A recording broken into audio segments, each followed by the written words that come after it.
taking over, that's a promise, not a threat.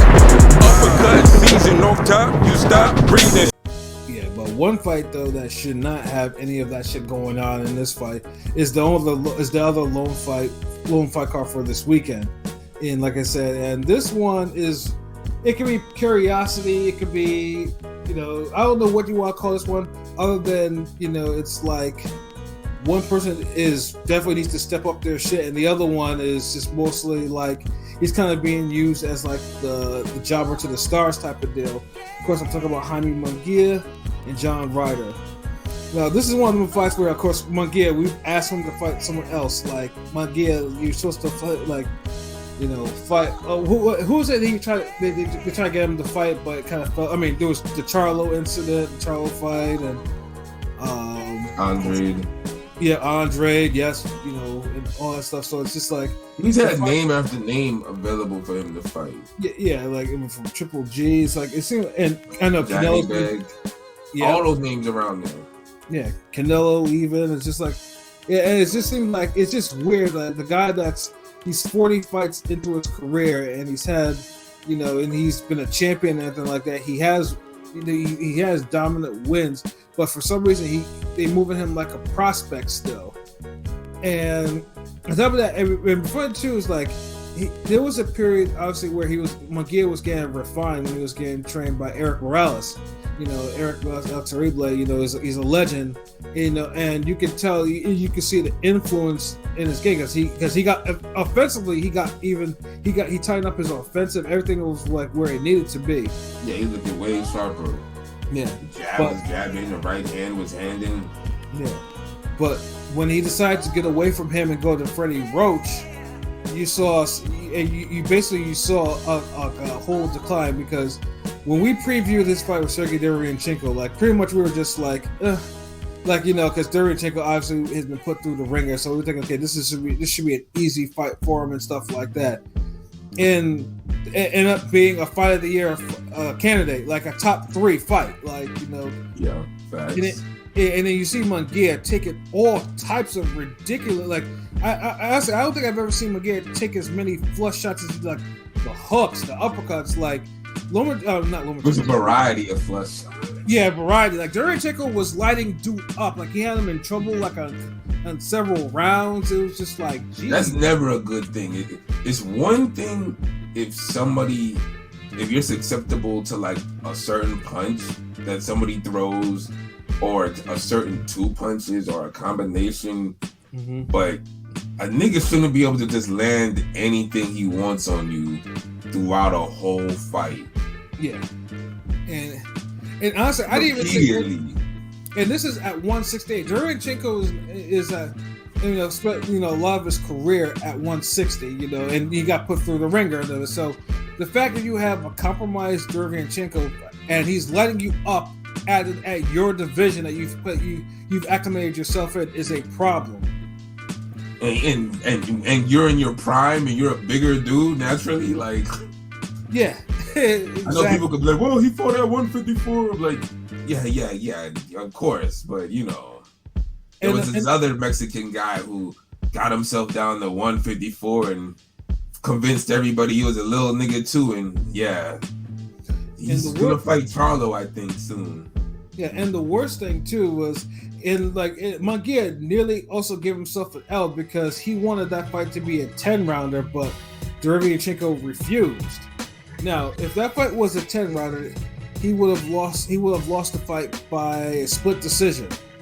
And he rightfully so. He deserved to lose, but then the 12-round fight, which he didn't want, saved him from the loss because he managed to score a knockdown in the final round for Derevyanchenko, who was kind of holding on, and he won the fight on 2 cards by 1, I think, or something like that. So it's like, geez, but then it's just like you go from the fights with Eric Morales to this fight Freddie Roach. It's like, geez, like what's next for him? Because because if you're getting lit up by Derevyanchenko, like who else can you get lit up by? Yeah, imagine when I was about to say, imagine Dodamus hitting him with them shots. Then I was like, damn, hold on, that's 160. it just feels like, I gave him a little bit of, bail, shot him some bail pause just because, like, he was young, but now he's like 27 and, 160 wasn't, he didn't do anything at 160 really, even though he could have, fought like an Andre or something. And 168, I don't know, like, I would say, his career splitting on Devon. He's an attraction, I guess, but I don't know. Yeah. Is he really an attraction outside of Mexico? I'm just saying, Mexican fan base. Mexican fan base. I mean, it seems like he's still main eventing. You know what I mean? But I feel like if the fight's competitive, then there's an issue. I mean, if this fight's actually truly a competitive fight, like the Derevchenko fight, then Munguia maybe have hit his ceiling. Yeah, because John Ryder is not. He's not known as an offensive machine like that. 160. Like, he's tough. Yes, he's won the distance with Callum Smith and Canelo and shit like that, though. But this is a guy. I mean, nothing about this fight should say that, hey, Munguia should get lit up by John Ryder. Like, keep in mind, John Ryder's biggest victory lately was over Danny Jacobs, and that was a fight that was close. That was more of a like we screwed you over so many times. Here, we'll give you the benefit of the doubt this time. Mm-hmm. And they chose a time when he didn't look his best. I mean, I picked him to win because more so that I knew they was gonna look at him in that aspect, and then Jacobs has been already looking bad. And it's like, if we're gonna throw a bone to one of these guys, Ryder has more upside than Jacobs. It's sad because that was the best we've seen Jacobs look in years. Right. So it's just the boxing guys were just like, I don't know. It was a tough day up there. Facts. Like niggas left that fight with a headache. It was just so it's like you see Ryder, and then because Ryder's last fight with Canelo, I mean, although he gave it a spirited try, like Canelo pretty much beat his ass handily. Like the dude was bleeding all over the place, and in fact, it was kind of he was putting hands on Canelo in them late rounds. Like, he made the distance. I think he made the distance, and to some that might have been a W. Yeah, I mean, Canelo's supposed to knock him the fuck out. That's why everybody was like, "Damn, Canelo, what's going on?" Right. Because he did drop him. See, when Canelo dropped him, he hurt him. Yeah. And dude was already busted up. Like, he kind of did some big ball shit where he couldn't just step on the gas and get him out of there. Right. So now we have the situation. So, P, what do you think of Jaime Munguia and John Ryder? This is gonna be I see this being similar to the damn Derevchenko fight, where Munguia is gonna struggle like he always does. He's gonna have his struggle moments, and then he's gonna have his moments where he comes on strong, pause, and then I think he's gonna take over later in the fight and maybe even knock down Ryder. I don't think he stops him, but I think he knocks him down, and I think he wins ekes out a close decision. You have a score? Like I'm gonna say 115, 112. Sounds like a safe bet. Hey, Pilot, what about you? I've been going back and forth. I definitely think Munguia is gonna win, and I think I'm gonna say round 9 KO, but it'll be competitive. I think he'll prove a point. I mean, I don't know if beating Ryder really proves a point because I don't really think that highly of Ryder. He's top 10 at 168, but 168 is pretty deep. But he'll compete and hang, but I feel like he'll get the stoppage round 9. LB, what about you? Man, Munguia is probably going to beat the shit out of this dude in 6 rounds, yo. And honestly, I agree with that too. Like, I mean, I'm just trying to, because like Munguia, for all his defensive flaws and stuff like that, Munguia knows how to put together combinations, like wicked combinations.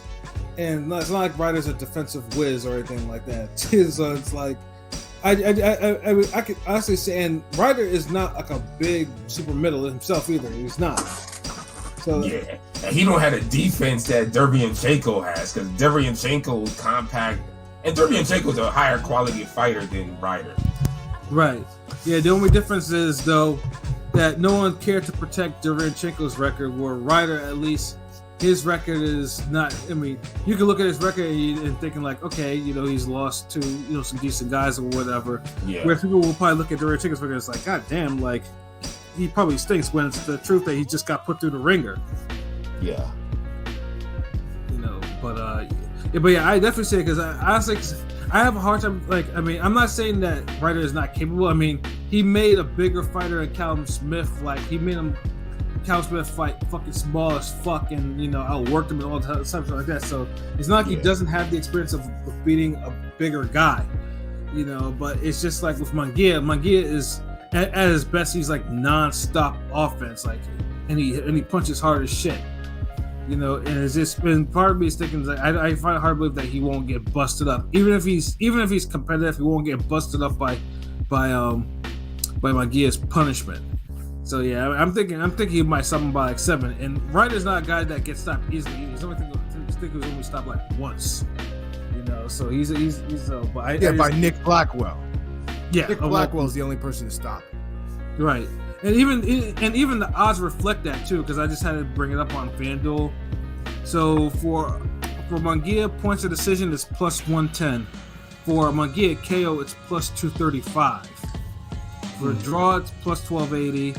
John Ryder to win a decision is 550, and KO would be 640. It's 12 rounds, right? My fault. It's 12 rounds. Of course, yeah. This is 12 rounds. Yeah, unless Munguia pulls an okie doke at the weigh-in or some shit like that. It's like, hey, I don't want to do 10 rounds again or whatever. Real quick, the fight I'm looking forward to on that undercard is Darius Fulgham versus Alantez Fox. That's kind of intriguing. That's a kind of decent step up for Fulgham, who's the 160. Didn't we just see Fox get knocked out? He got bodied. He did get bodied bad, but I mean, he's still a quality fighter. This guy Fulgham hasn't really fought anybody worth it, respectfully with the shit. So who the hell did he get knocked out again? By Muffin Top Boy? No, I think the guy that Mbili should fight next, the Canada Bazinian, something Bazinian. Eric Bazinian. He actually fights Thursday. That guy fights Thursday. They should make him versus Mbili, but yeah, he got knocked out pretty bad by him. But it's still a. No, I'm saying who was the guy who. No, I was saying who beat up Fox the last time? Didn't fucking Beck beat him up? Morrell beat him up bad, and also, but I'm saying recently it was the guy Bazinian, the Canada top ranker. He knocked him out with a hard shot. I think while we were potting actually. So I know Fox is. I guess Fox now, Alantez Fox knows where he is now. I mean, he's like, okay, I'm an opponent now, or I'm a fodder for prospects or whatever. Get that payday, but I mean, again, this guy's the guy Fulgham. We've seen him a couple times. He's nice, but you never know. You see prospects lose all the time, so it's a little intriguing.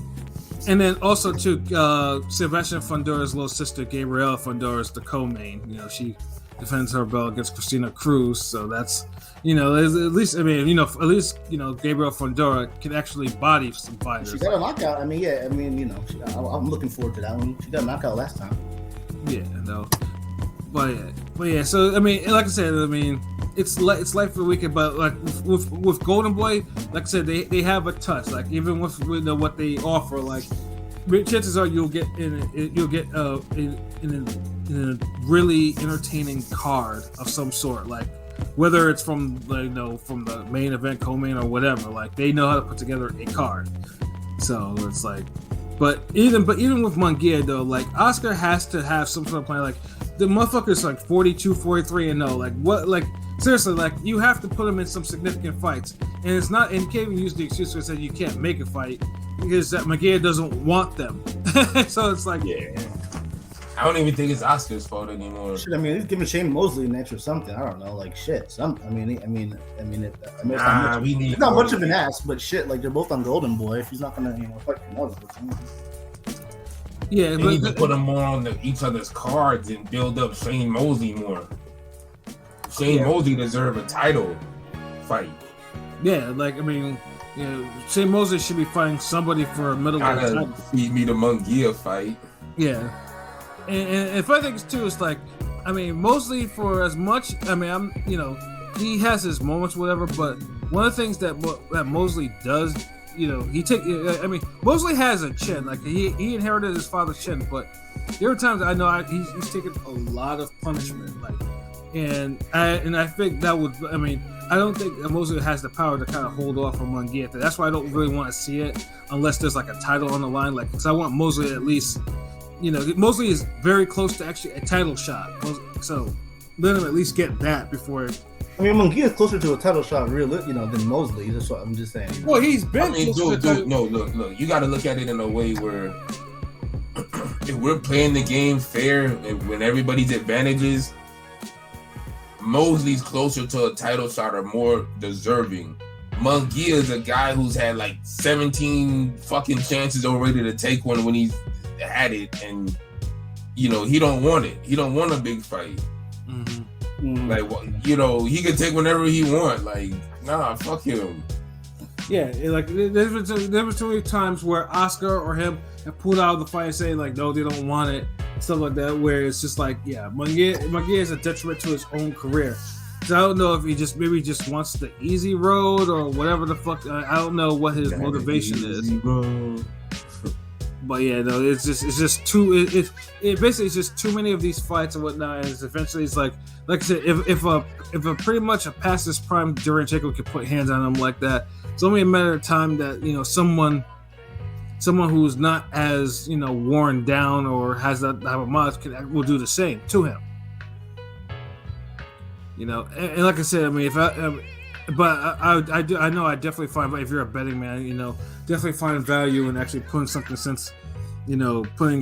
a Munguia KO. I mean, I honestly didn't expect it to be plus 235, but like I said, damn. Yeah, Ryder's not the type to get knocked out. He's only been knocked out once, so it's like, shit, you might as well do it. Yeah. But then and it's either that or you do a group round betting. It's surprisingly there's a lot of prop bets for this fight on here on FanDuel. I don't know why. Like there's a lot. Shit.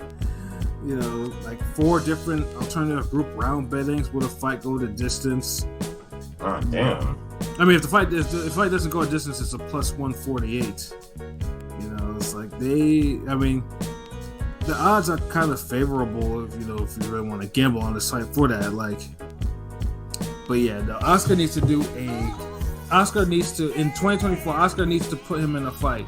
Needs to put him in a fight with somebody like at 168 or something like that. Like, no more coddling Munguia for no fucking reason. Like, you gotta make him fight somebody.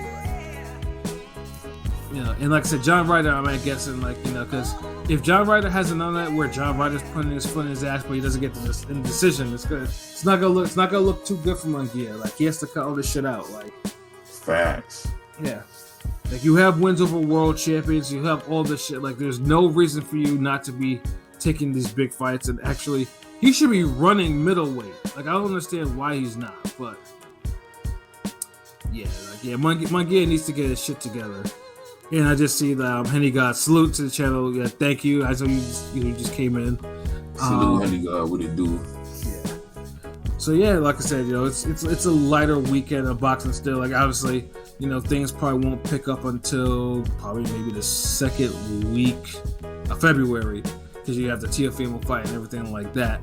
But yeah, no, I think that looks at the if you have nothing better to do or whatever, 8:00. Of course, that's when the main card starts live on DAZN. You get that card for the night. But other than that, I don't think there's anything else to discuss for now.